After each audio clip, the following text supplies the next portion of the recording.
அதாவது ஒரு அரசாங்கம் தன்னுடைய கடமைகளை செய்கிற நேரத்தில் காவல்துறையின் மூலமாகவும் ரெவன்யூ துறை மூலமாகவும் அதிகாரிகள் மூலமாகவும் தான் அதனுடைய நடைமுறை செய்ய முடியும்.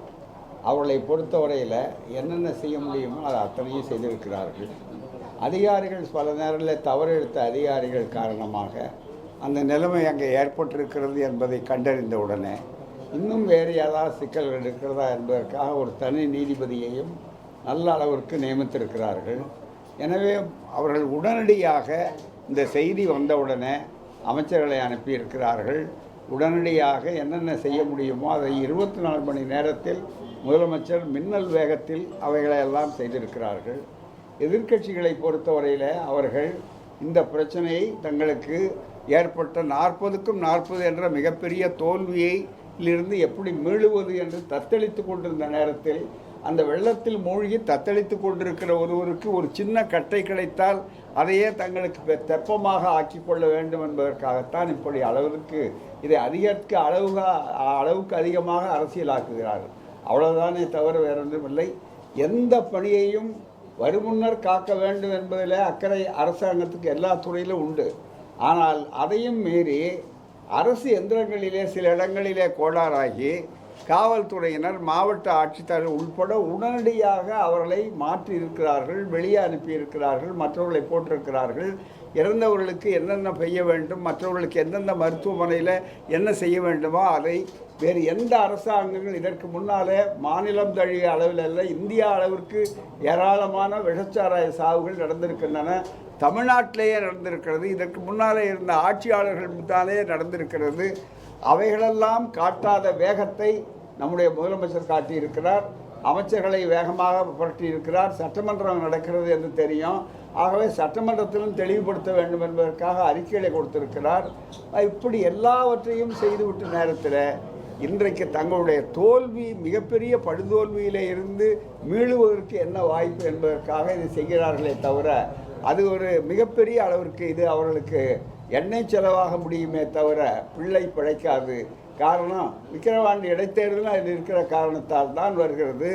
அது மட்டுமல்லாமல் அதிமுகவை பொறுத்தவரையில் விக்கிரவாண்டி இடைத்தேர்தலிலே கூட நாங்கள் போட்டியிட்டு இன்னொரு தோல்வியை சந்திக்க நாங்கள் தயாராக இல்லை என்பதற்கு பின்வாங்கிய நிலையில் அவர் மீது விமர்சனங்கள் வைக்கப்பட்டிருக்கிற சூழ்நிலையில் அதிலே இருந்து மீளுவதற்கு இது வாய்ப்பாக இருக்கும் என்று அதிமுக எதிர்க்கட்சி தலைவர் உள்ளே சென்று தன்னுடைய பணியை அங்கு பதிவு செய்வதற்கு பதிலாக அவர்கள் தன்னுடைய பொறுப்பை தட்டிக்கழித்து கொண்டு இதுபோல வித்தைகளை செய்து கொண்டிருக்கிறார்களே தவிர அது ஒரு தற்காலிகமாக இருக்கும். ஏனென்றால் இந்தியா முழுவதிலும் இதுவரையில் இங்கே மட்டும்தான் இந்த சாவுகள் நடந்திருக்கிறது அன்பல்ல.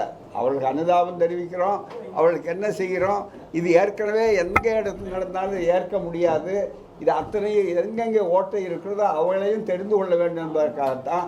அதே மாதிரி ஓய்வு பெற்ற உயர்நீதிமன்ற நீதிபதியை முழுமையாக விசாரித்து தகவலை கொடுங்கள் என்று கொஞ்சம் கூட அவர்கள் தாமதிக்காமல் அந்த நபர்கள் விசாரணையை தொடக்கிவிட்டிருக்கிறார்கள். அந்த நீதிபதிக்கு நல்ல பெயர் உண்டு.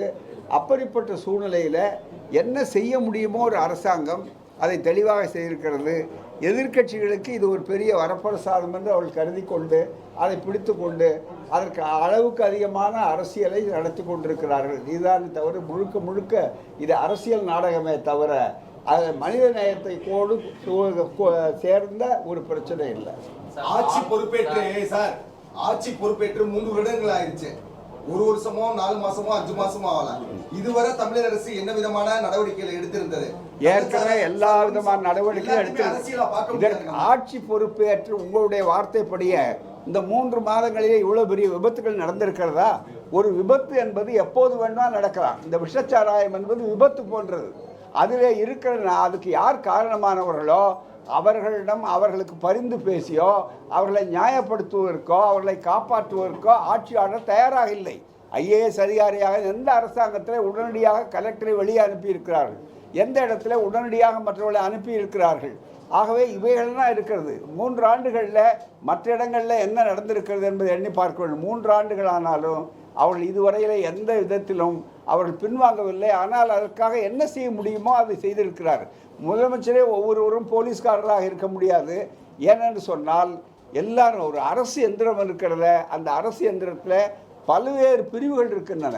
ரெவன்யூ துறை இருக்கிறது, வருவாய்த்துறை இருக்கிறது, காவல்துறை இருக்கிறது. அவரவர்கள் அவருடைய கடமையை செய்ய தவறுகிற நேரத்தில் அவர்களுடைய கடமையை யார் தவறு செய்தார்களோ அவர்களை கண்டிக்க வேண்டியதும், திருத்த வேண்டியதும், மாற்ற வேண்டியதும், இனி நடக்காமல் செய்ய வேண்டியதற்கு என்ன செய்ய முடியுமோ அதைத்தான் ஒரு முதலமைச்சரோ ஒரு அரசாங்கமோ செய்ய முடியுமே தவிர வேறு இருக்க முடியாது. இதுதானே தவிர மனித நேயத்தில் அவர்களுக்கு யாருக்கும் எந்த விதமானது இல்லை. மருந்து இல்லைன்னு சொன்னாங்க, உடனே மருந்து இருக்குன்னு அமைச்சர் தெளிவாக தெளிவு சொல்லியிருக்கிறார்கள். ஆகவே நான் மிகவும் வருந்தத்தக்கது, அதிர்ச்சிக்குரியது, நடக்கக்கூடாதது நடந்தது என்பதெல்லாம் உண்மை. அதை அவர்களே ஒப்புக்கொண்டிருக்கிறார்கள். ஆகவே இனி நடக்க விடாது இருப்பதற்கு என்ன செய்வது என்பதற்குத்தான் தனிநபர் நீதிபதி போன்றவர்கள் இருக்கும் கடுமையான நடவடிக்கைகள் குற்றவாளிகள் மீது நடக்கும் என்பதுதான் மிக முக்கியமானது. ஆந்திர முதல்வர் சந்திரபாபு நாயுடு தடுப்பணை கட்டுவோம்னு சட்டசபையில பேசியிருக்காங்க. இதை எப்படி பாக்குறீங்க? ஆந்திரா முதலமைச்சர் சந்திரபாபு நாயுடு பாலாற்றம் குறுக்கே தடுப்பணை கட்டுவோம் அப்படின்னு சொல்லியிருக்காங்க. ஆனா தமிழக அரசு தரப்புல இன்னும் எந்த விதமான எதிர்வினை, அதாவதுங்க ஒவ்வொரு இடத்துலையும் இந்த முதல்லையே இதுக்கு பதில் சொல்லியிருக்காங்க. நம்முடைய பொதுப்பணித்துறை அமைச்சர் இது ஆரம்பத்துக்கு முதல் முறையாக அவர் சொல்லலை, இப்போ வந்திருக்க உடனே சொல்கிறாங்க. ஏற்கனவே அதுக்கு தடுப்பணையை அவர் தானாக கட்ட முடியாது. ஏனென்றால் இப்போ இருக்கிற சட்டப்படியே பார்த்தீங்களானா அதுக்குரிய அணைக்கு மத்திய அரசு ஒன்றிய அரசினுடைய அந்த விவகாரம் கேட்டு தமிழ்நாடு அரசினுடைய விருப்பத்துக்கு மாறாக அவர் செய்ய முடியாது.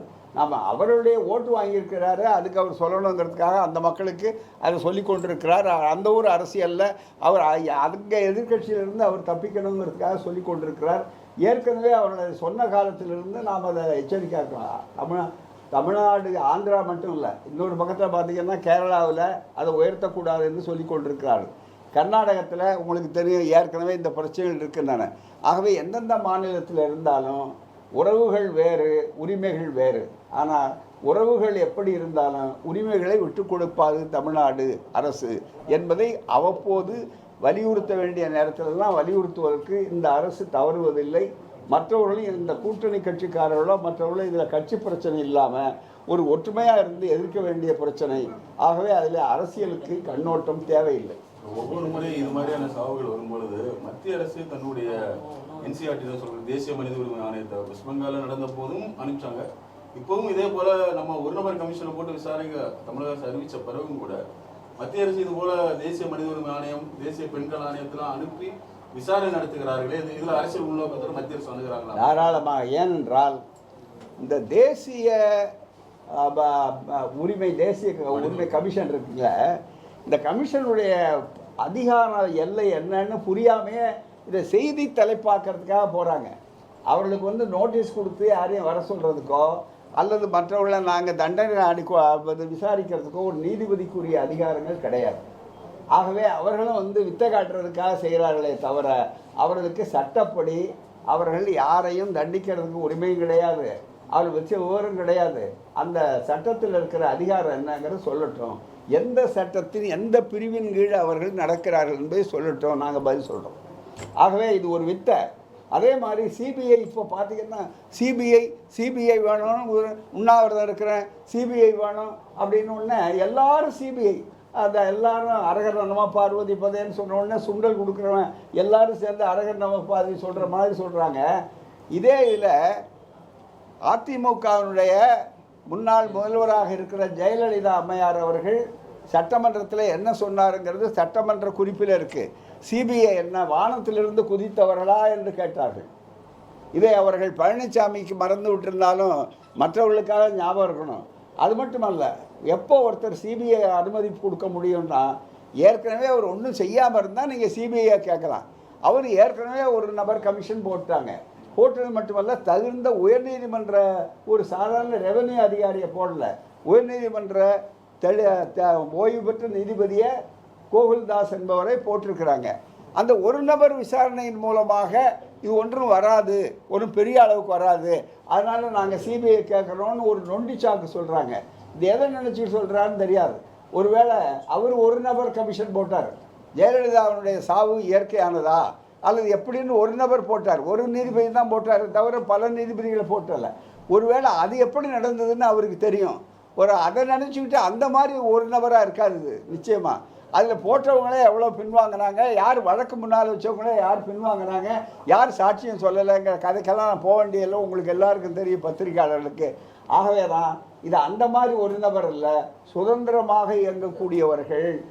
அவங்கவுங்க அரசியலுக்கேற்ப, வசதிக்கேற்ப, பருவத்துக்கேற்ப, காற்றடிப்பதற்கு ஏற்ப திரும்பக்கூடிய ஒரு நபராக இருக்க முடியாது.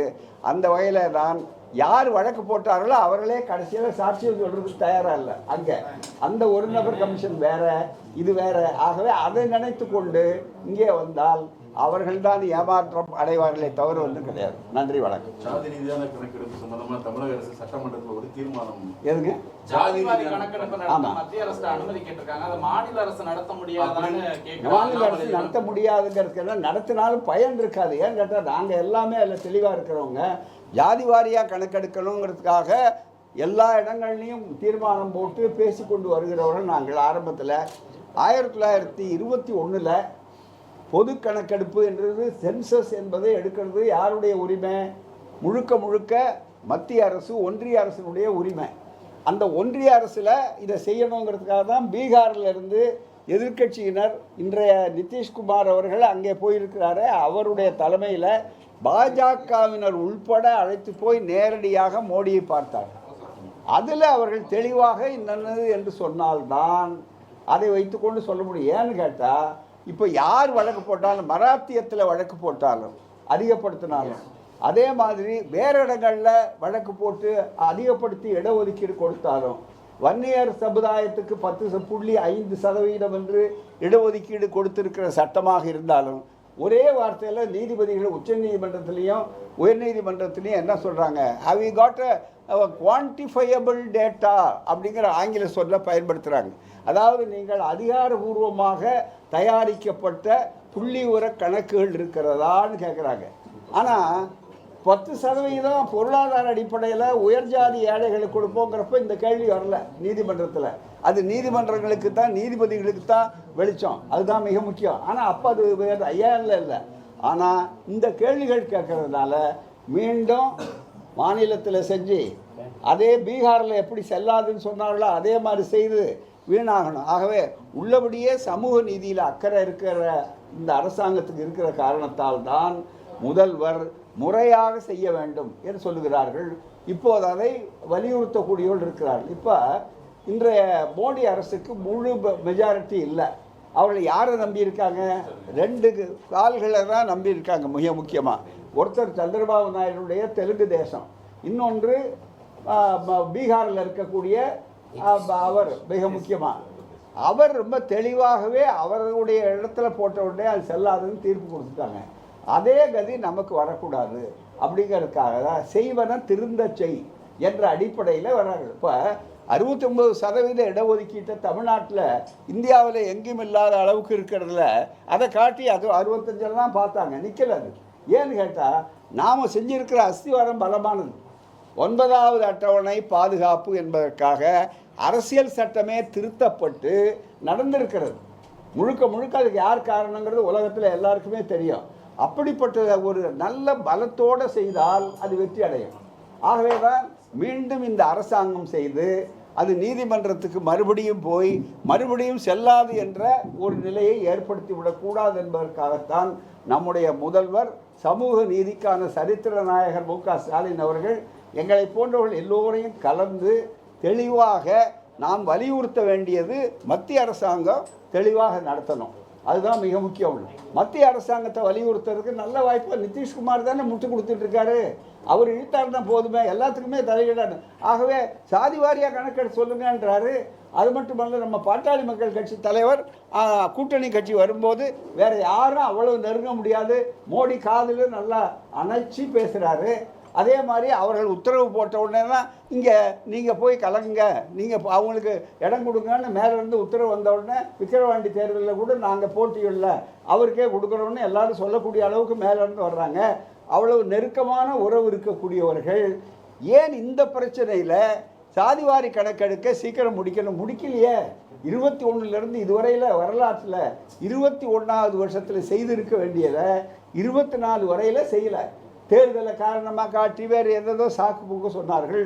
இப்போ தான் எல்லாம் வந்தாச்சே, இப்போ தான் இவங்களுக்கு செல்வாக்கு இருக்க. கூட்டணி அரசாங்கம் தானே இப்போ நடக்குது.